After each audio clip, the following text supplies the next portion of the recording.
중세 때 이제 교회가 세상 권력을 가지는 바람에 네네. 이제 신앙이라는 이름으로 법보다 더한 강제력을 쓰게 됐습니다. 네. 우리가 잘 아는 부작용이었고 그때 종교개혁의 가장 핵심이 되는 내용은 하나님과 인간 사이에 다른 매개물이 필요 없다. 네. 그러니까 교회가 매개물이 되지도 성직자가 매개물이 되지도 않고 구약같이 제사장이 매개가 되는 게 아니라 예수님으로 인하여 우리가 담대히 하늘 보좌 앞에 나갈 수 있게 됐다. 그게 이제 개신교죠. 그래서 개인의 어떤 신앙의 자유와 그 발언의 자유가 말하자면 좀 마음껏 주어진 셈입니다. 그래서 서로 강조하는 게 다르거나 마음에 안 들면 갈라섰죠. 그래서 뭐 수백 개의 교파가 생긴 겁니다. 뭐 쉽게 해서 감리교, 침례교, 성결교, 오순절, 우리 장로교 이런 식으로 이 강조점이 다르기 때문에 우리는 각 개인이 하나님 앞에 그 부르심과 또 간구하는 일에 권리를 자유를 부여받았다는 걸 인정하는 바람에 이런 통일된 획일적인 규제가 사실 불가능합니다. 그러니까 여러분 우리 60년대에는 군수품이 일반 사회용품보다 다 좋았습니다. 그때는 군수품이 옷감이나 뭐 등산용품이나 뭐나 다 군수품이 더 좋았고 이제 잘 살게 되니까 군수품이 2급이 됐죠. 네. 당연히 그렇지 않겠어요? 뭐 텐트나 뭐 그때는 뭐 항고, 바나 그래가지고 반합 뭐 이런 게 다 군수품이었는데 워카 신고 학교 다니고 거기 까만 구두 약칠 잘해서 월남화 초록색 군화도 까맣게 칠해서 신고 다니고 그랬습니다.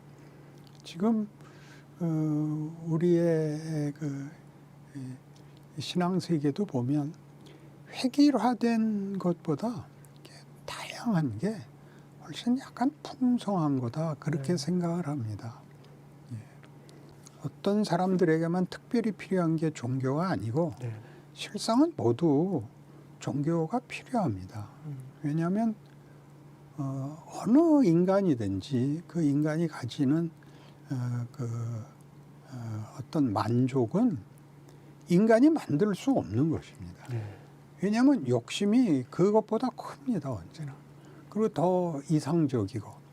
그리고 살아보면 우리가 중력을 거부할 수 없는 것 같이 가질 수 없는 이제 갈증을 가지고 있는 것은 우리가 우리 스스로 만들 수 있는 것에 만족할 수 없는 보다 큰 영혼의 갈증이 있다는 공통된 증거인데 그걸 마치 이제 그런 주문이나 마법에 홀려 있다고 생각을 하고 개인의 상상력과 자존심에 더 점수를 두는 분들이 종교를 이렇게 폄하하는 것은 사실은 아직 덜 배고픈 겁니다.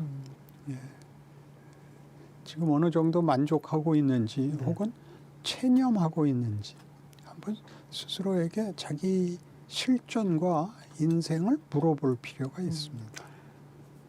인본주의라는 것이 이제 일부 기독교인들에게는 이제 인본주의라는 것이 신본주의와 대치되는 개념이라고 쉽게 생각하는데 중세 시대에 기독교가 권력으로 강요하는데 이제 저항하는 마음들이 생겨서 공포에 떨면서 신을 섬기는 그런 신앙생활은 못하겠다. 인간이 그렇게 밤낮 벌벌 떨고 살아야 되는 존재가 아니고 그것보다는 가치가 있다라고 인간의 가치를 돌아보게 된 게 이제 휴머니즘이고 그리고 계몽주의가 나오게 되는 겁니다. 인간의 가능성 또 기대와 그 소원의 그 어떤 소망 같은 것들이 희망 같은 것들이 이제 생기는데 그것이 신 없이도 행복할 수 있다라는 대로 이제 넘어갔습니다. 네. 네. 그런데 지금 포스트 모더니즘 아닙니까? 우리가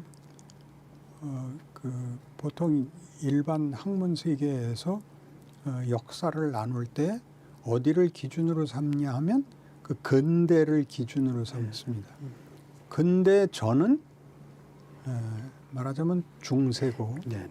근대 후는 현대인데 근대가 모던입니다. 모던.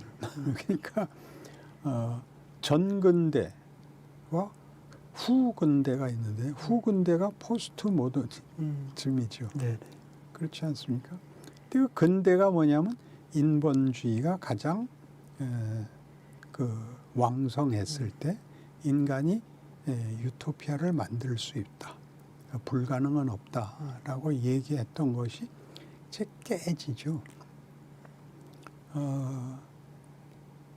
모든 가능성들이 죽음이라는 도전을 극복 못하면 진리일 수 없습니다. 죽음은 다만 소멸되는 것이 아니라 죽음이라는 것은 우리의 삶에서 죽음은 한계를 가진다는 뜻이 되는데 한계란 뭐냐면 계속 자라날 수 없고 계속 유지될 수 없다는 것이 처음에 생로병사에서부터 이렇게 종교라는 필요성이 그 현실을 극복할 수 없다면 인간은 사실 그 삶이 아무리 호화롭고 아무리 성공했어도 결과는 헛된 것이다. 사람들이 자기 인생에 보람과 의미를 가지지 못하면 절망할 수밖에 없습니다. 자살은 그래서 일어나죠. 결국 어떻게 하든지 이겨도 성공해도 쓸데가 없어지는 거니까 일찌감치 접는 거죠. 자폭, 분노 같은 것들이 우리 사실 현실 세상에 늘 있는 거 아닙니까? 공부 잘해야 되는데 잘 안 되면 괜히 주먹 휘두르는 겁니다. 그거는 누가 미워서 싸운 게 아니라 자기 인생을 어떻게 제어할 수도 어떻게 더 낫게 만들 수도 없는 분노지요. 그런 분노와 자폭은 결국 하나의 물음입니다. 정말 신이 있습니까? 신이 있다면 나는 왜 이 꼴입니까? 이렇게 되죠. 나는 나를 내가 어떻게 할 수 없는데 누군가 나를 내 기대에 맞게 어떻게 해줘야 되는 거 아닙니까? 그건 부모를 찾는 울음소리 같이 비명 같이 그렇게 인류 전반에 누구에게나 있는 현상이고 필요합니다.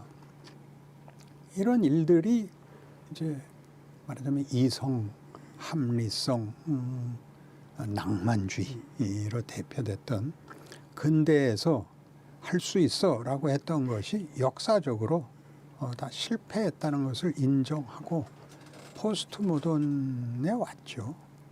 그래서 지금은 이것이 답이다 그랬다가 이거 답 아니래. 그러자 갑자기 다 허망해졌죠. 그 모든 이제 선택과 책임을 각각 알아서 해라가 된 거예요.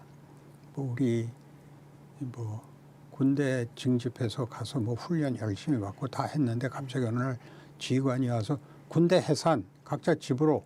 그러면 얼마나 황당해요. 네. 아니 물론 집으로 가면 되는데 집에 갔더니 집에서 또 해산 그런 꼴이 됐죠. 그래서 지금 우리가 문제가 되는 것은 역사가 인류에게 무엇을 묻고 있는가, 그리고 인류가 거기에 어떻게 답을 했고 어떻게 시행착오를 반복적으로 하고 있는가라는 것들을 증언하고 있는데, 역사책들을 보면 예를 들면 무슨 옛날에는 보통 역사가 정치사였습니다. 그래서 전쟁사 같은 것도 꼭 나왔는데 그다음에 경제사가 되더니 그다음에 문화사가 되고 그리고 이제 사회가 이제 노동자 민중신학하는 식으로 노동에 관한 것이 중요한 주제가 됐습니다. 노동을 중심으로 보는 이유는 인간이 그 인생 내내 착취당했다라는 것이 다수의 현실이기 때문에 근데 누구에게 보복할 대상이 없습니다. 그 혁명을 이루어서 노동자가 주인이 되면 또 다른 노동자를 만들고 반복적으로 권력을 가진 자와 착취를 당하는 자로 반복되고 있습니다. 그 문제 해법은 정치적으로나 무슨 교육적으로는 되지 않습니다. 여기는 반드시 종교가 들어와야 되는데 종교가 들어와야 된다는 것은 인간이 인간 문제를 해결할 수 없다는 역사적 증언 때문에 더더욱 분명한 현실입니다. 그러니까 사랑을 논하면서 사랑을 했으니까 내 기대, 내가 사랑을 한 보상을 달라. 그다음에 내가 사랑을 했으면 내 마음의 불평과 안 좋은 일들이 없어져라. 이렇게 사랑을 사용을 해서 그렇습니다. 성경은 그 유명한 고린도전서 13장 사랑장에서 천사의 말을 하는 것도 사랑이 없으면 무효고 산을 옮기는 믿음도 사랑이 없으면 무효고 자기 몸을 불사르게 내어주는 정열도 사랑이 없으면 I am nothing입니다. 난 아무것도 아닌 겁니다. 없는 겁니다. 그런 것들이 다. 그러나 우리는 사랑이라는 단어를 붙이면 천사의 말을 하고 싶고 산을 옮기고 불사르게 내어줄 수 있다고 믿는 겁니다. 그것과 구별돼서 사랑은 오래 참고 사랑은 성내지 않고 사랑은 나쁜 생각을 가지지 않고 온유하고 무례히 행치 않고 거긴 굉장히 소극적이고 부정적으로 제시되어 있습니다. 그런 모든 것들을 감수하는 겁니다. 그 감수한다는 것이 이제 기독교 신앙에서 가장 많이들 틀리는 게 온유, 겸손 이런 단어들이 명분으로서 여러분에게 힘을 가지시면 안 되고 그 단어가 가지는 그 내용을 행하셔야 됩니다. 겸손은 정말 겸손해야 되는 것이지 겸손을 말하는 것이 겸손은 아닙니다. 사랑을 말하고 눈물을 흘리는 게 아니라 사랑은 여기서 얘기하는 거 같이 이런 걸 다 감수해야 됩니다. 어떻게 감수하느냐? 사랑이라는 명분이 감수하게 하는 게 아니라 하나님이 사랑을 명하시고 사랑을 가장 큰 조건으로 삼으시기 때문에 순종해야 되는 것입니다. 그러니까 사랑해도 안 되고 믿어도 안 된다라고 얘기할 때 여러분은 아직 실력이 여러분의 기대만큼 보상도 결과도 스스로에게도 없기 때문에 화를 내시는 겁니다. 그러니까 그런 단계를 지나가야 됩니다. 그 영어 공부를 하면 일단 단어를 외우는 수밖에 방법이 없습니다. 근데 어저께는 외웠는데 오늘 잊어먹는 거는 당연한 일입니다. 또 외워야 됩니다. 그런 과정들을 못 넘어가고 나는 할 만큼 했는데 왜 보상이 없는가 하고 이제 화를 내시는 게 됩니다. 하나님한테 내는 겁니다. 따지고 우리 인생 전체에 걸쳐서 하나님이 이 일을 우리에게 이루십니다. 그러니까 이렇게 마음에 그 억울한 생각이 들거나 마음에 분노가 일어날 때 그 집어 던지면 되는 게 아닙니다. 그 우아한 세계로 기억하는데 송강호 씨가 조폭으로 나왔던 그 영화에서 그 아버지가 하도 이제 조폭이라서 뭐 다른 거 모르니까 말도 안 되니까 그 딸 아이가 아버지 취급 안 하던 점이 참 그 놀랍죠. 기억에 나는데 부인도 그러고 그래서 둘이 캐나다로 이민을 갔습니다. 송강호 남편은 한국에 놔두고. 네.